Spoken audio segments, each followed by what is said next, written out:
everyone, it's Michelle Lupton back again for another video for Case Me a Christmas Card.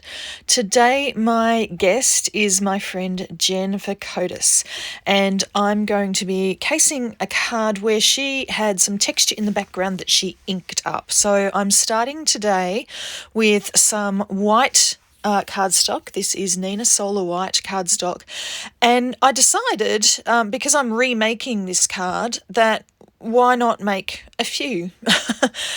Because I always need some extra Christmas cards, because my mum always likes to have some Christmas cards to give to people as well as myself, so I always make some extras.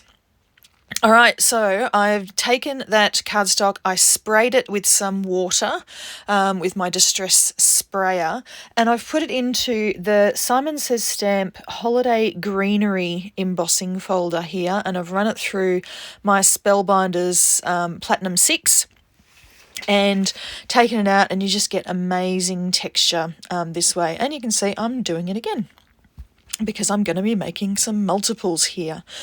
So yeah, I don't often make multiples of the same card, but at Christmas time, I sometimes make an exception. All right, so this cardstock, of course, was wet because I sprayed it, so I'm just drying it off. It's always good to try and dry it from both surfaces to get sort of an even and it doesn't warp too much. All right, so these are the cards that I'm casing today that Jen made. You can see she's used some amazing embossing folders from Spellbinders in the background and put some white and silver and on one card some pink die cuts over the top. And then she's embellished it with a few little gemstones as well. So I'm not going to be doing exactly this, doing it slightly differently, but the background I'm using the same technique. So I've embossed my panel, and now I'm using some Distress Oxide ink in Kitsch Flamingo and my ink blending tool from Hero Arts, and I'm just adding in some colour to the centre. Now I'm trying not to press too hard because I only want the colour to go on the raised areas of the panel and not as much on the background. And I actually will go in with some more ink a bit later on.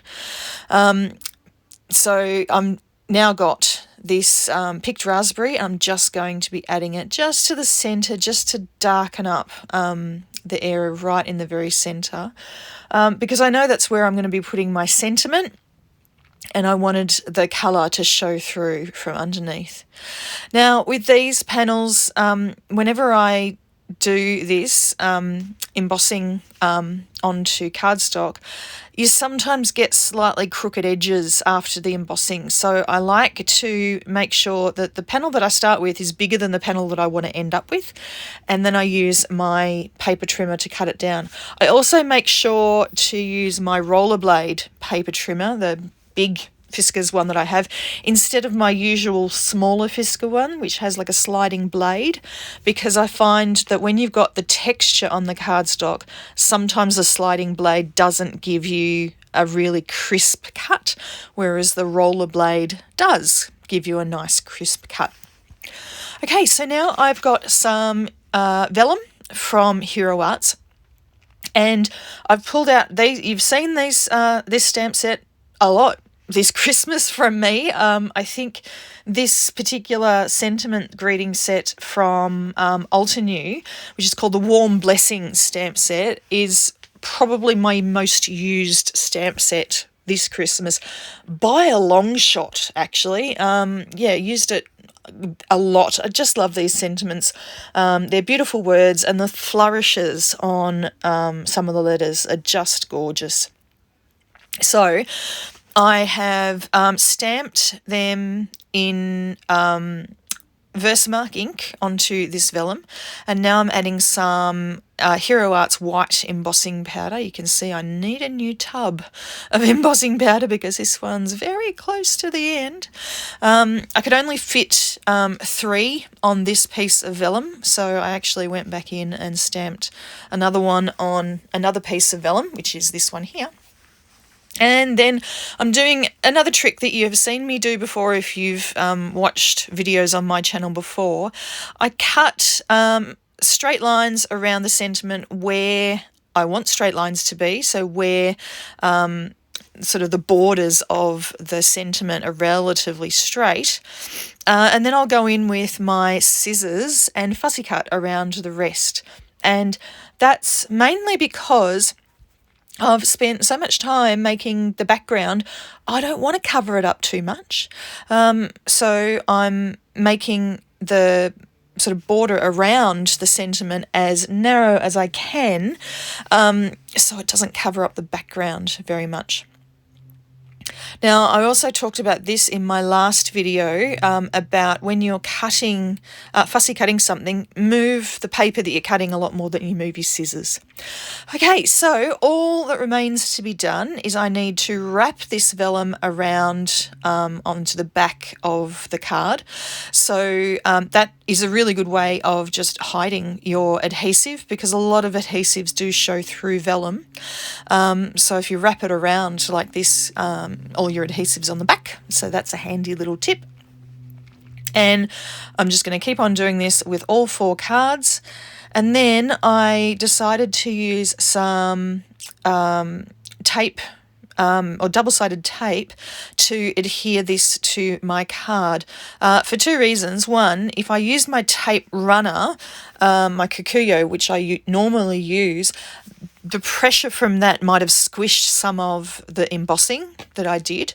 But also, I find that this double-sided tape is a bit stronger than the Kikuyo tape runner, and it'll hold a lot better, especially because I have this textured background. All right, so I've cut the panels so that they are ever so slightly smaller than my card front, so there's a nice little white border. I've always got to have a little bit of my white space there. And then to finish off, I just grabbed out some sequins. Okay, so these are a mixture of different sized sequins from, I think they're from Pretty Pink Posh, I think. But I'm just going to be using my little jewel picker and my art glitter glue with a tiny little fine tip, and you can see I've spilt them all over the place. Just fabulous. I've done this more than once, but yeah. I don't know, I can't make a card without making some kind of mistake or boo-boo or spill or something. And if that boo-boo is just spilling some sequins on my work surface, then that's pretty good, really, compared to what I normally do. All right, so here are all 4 cards that I have made, and yeah, that's all done.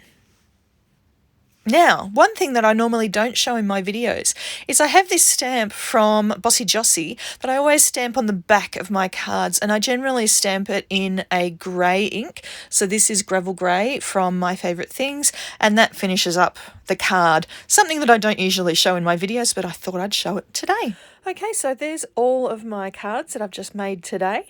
Thank you so much to Jen Kotas for being my guest for Case Me a Christmas Card today. I hope you have enjoyed my series for this year, and I hope to see you back on my channel again next time. Bye!